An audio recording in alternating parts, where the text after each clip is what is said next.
Hey everyone, so today I wanted to talk about how to be a top 25% earner in America today. A lot of people believe that in order to be in the top 25% of earners, you have to do something that is not aligned with your faith, your beliefs, your goals, your humanity, things of that nature. A lot of people think rich people are the bad guys. Like we did something completely bad that nobody else would do in order to get the amount of wealth we have. But the truth is, we just found something that we were able to do that others have done, replicate it, and then do it to the best of our ability in order to make an income that puts us in the top 25% of earners. So when I Googled the top 25% of earners, the number was $67,000 a year in 2020 to be a top 25% earner in America today. What that means is with inflation, let's say 3% per year. This year is obviously an anomaly. Let's say you need about 74-ish thousand dollars a year in order to be considered a top 25% earner in America today. When I looked at the top 10%, it was $173,000 a year. What that means is that you must make $100,000 more than a top 25% earner in order to be in the top 10% of earners. So from 11 to 25, there's a $100,000 gap from 25% to 10%. All right, the first time I ever made $65,000 a year, not including my rental properties or stocks and everything else, $65,000 a year, I was working for Chase as a home lending advisor. My first year ever. We just came out of a big housing market boom. Interest rates were rising. It was already at 4% and climbing. And yet I was able to get 12 to 8 leads every single month. Pushing, breaking down those doors, being nice, being courteous, being assertive, making sure I got all the documents I needed in order to seal that deal. And there were people who were doing 14, 16 loans a month. And then there were those doing 3 or 1 in an entire month. And it was just luck of the draw sometimes, and sometimes it was also personality. Are you able to make this person feel good? Are you able to keep them on the phone? Are you able to sell this product or service and ensure that you get their buy-in, that they want to work with you? I made $65,000 a year, all benefits, all 401k, all that good stuff. Chase was pretty good to me.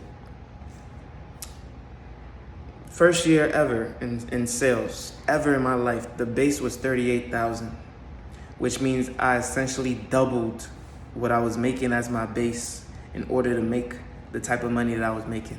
After that, I went back into management as a general manager for nothing less than $60K plus a year.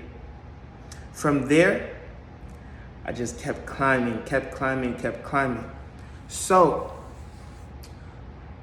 what I'm essentially saying is when you hear the term job hop in order to make more money, a lot of people have been doing that. A lot of people have been hopping from job to job to job for that coin, for that bread, for that cheddar, right?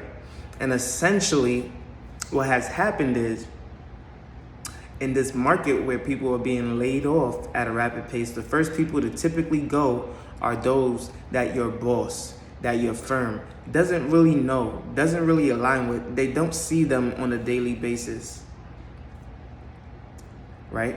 So if you're one of those job hoppers in this tough economy, it can be tougher for you to find a job now when businesses are tightening up, they're not looking to hire, and they're trying to honestly maintain their good and loyal employees right now.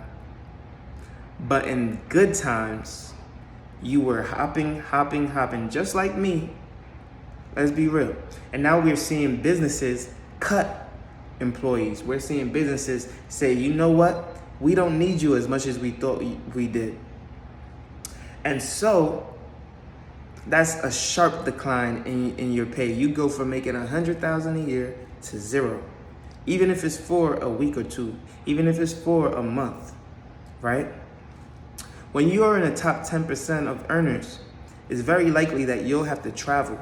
You'll have to go places. You'll have to be on multiple business trips, multiple meetings. Even now, I'm in multiple meetings all the time, right? My time is not my own. I'm always working, always on a job, always trying to find the thing that makes us tick, find the thing that makes us better, find the thing to make my higher ups look good, find the things that make me look good, and constantly put in the effort in order to be better each and every single day. When you get into the top 25%, it is competitive. It's competitive.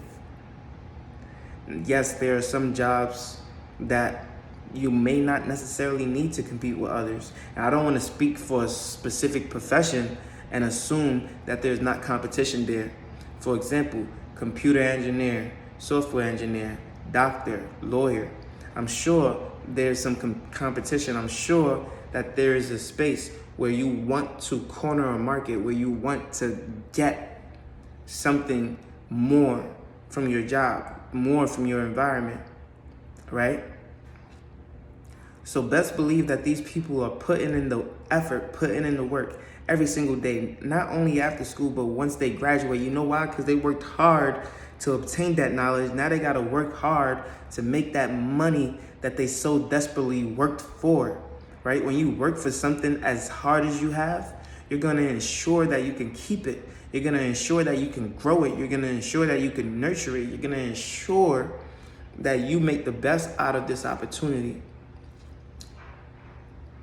And then you don't want to digress. You don't want to go back down. You don't want to take a step down. And what I've seen is, let's say I'm looking for a job. There are going to be jobs that essentially want to offer you less. They want to tell you you're not worth as much as you believe you are. In fact, we want to find somebody who will do it for less. And essentially, what I have to say as someone of value is that I will not work for this amount. And in fact, every single time I've said I would take less for a specific position, I was lowballed. And when I say lowballed, I mean egregiously lowballed. And with that being said, there was absolutely no room for me to even say, you know what, I can accept this. No. You see, I actually wanted to take a $7,000 pay cut for a specific employer, but they came back around and offered me a $17,000 pay cut per year. And that's before my bonuses. Unbelievable. But guess what? I take that on the chin and I say, that's what they believed I was worth. From talking to me, from speaking to me, from looking at my resume, from looking at my background, from seeing how I perform, they even said I would be a great fit at any of their locations. And they offered me $17,000 less than what I was making. What I take that as is, that's how much they valued me. Can't get mad at it. Gotta take that, understand that, internalize that, and say, okay, if this is what you believe I'm worth, it's a deal or it's not a deal. It's as simple as that. Unfortunately, I had to turn that job down that I really liked. But turns out that the job that I'm at now had the best opportunity for me. And as long as that continues to be the best opportunity, I have no reason to go elsewhere, right? So you want to be very, very mindful of the time we're in. You want to be very, very mindful of how you operate within your space, but you also want to look for upward mobility, upward growth. And when you are looking to be in the top 25% of earners, typically businesses that you work for want to see you grow. They want to see you achieve better. They want to help you get to that next level. The job that I'm at now has encouraged me to move up and has given me a timeline in order to do so. The last 3 or 4 jobs that I've ever worked have also encouraged the same things. So what that says is they're willing to support you as long as you support them with your time, your effort, your ability, right? And once you have that working knowledge, once you have that mindset, once you have the capabilities that are needed, I mean, the sky is the limit. Maybe you can get into the top 10% of earners, right? Because then that's the next goal. So the first goal is to get into the top 25%. Then manage that wisely. Don't get into a heap load of bad debt, because there is a difference between good debt and bad debt. Don't get into a heap load of bad debt, because now that you have this higher financial capacity, you also have higher risk of doing something bad with money. But in the same breath, you also have a higher chance of doing something very positive with it in order to grow your wealth even more. You see, a top 25% earner could have been top 25 their whole life and invested their way into the top 10%.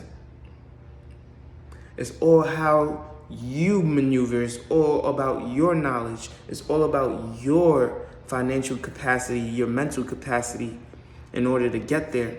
And if you're willing to get there, if you're willing to work to get there, you will. I personally believe in you. If you're watching this video for this long, I know that you have something in you that is telling you to get after it, to go ahead and be great. I'm trying to be great. I'm trying to be greater. I'm in the top 25% and I'm working to be in the top 10. That's why I pump out these videos every single day. That's why I go to the gym and I work out and I stay resilient and I stay disciplined and I stay committed to everything that I do, because I want to ensure success. And the only way to ensure success is to be consistent. Be consistent. Have a goal. Set a precedent in your life that you will not falter, that you will not disappoint yourself in any way, that you will achieve your 1-year plan. You will achieve your 5-year plan. You will achieve your 10-year plan. If you like this video, make sure you leave a like, comment, and subscribe. You know I post every single day at 8 a.m. daily, and I can't wait to see you on the next one. Peace.